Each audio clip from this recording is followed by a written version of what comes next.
आपसे एक छोटी सी बात करनी है, पहले ज़रा ये सुने।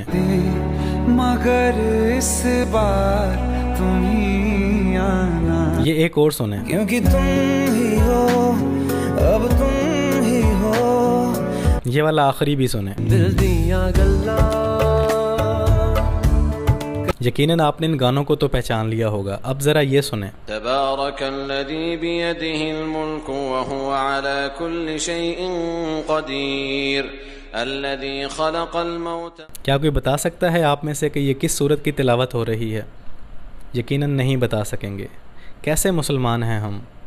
लाखों गानों में से गाने को तो फ़ौरन पहचान लेते हैं, लेकिन सिर्फ़ 114 सूरतों में से किस सूरत की तिलावत हो रही है नहीं पहचान पाते। दोस्तों, माह रमज़ान है, ये कुरान का महीना है, जहाँ लाखों गाने आपके सीने में समाये हैं। थोड़ी सी जगह कुरान पाक को भी दे दें। जज़ाकल्लाह।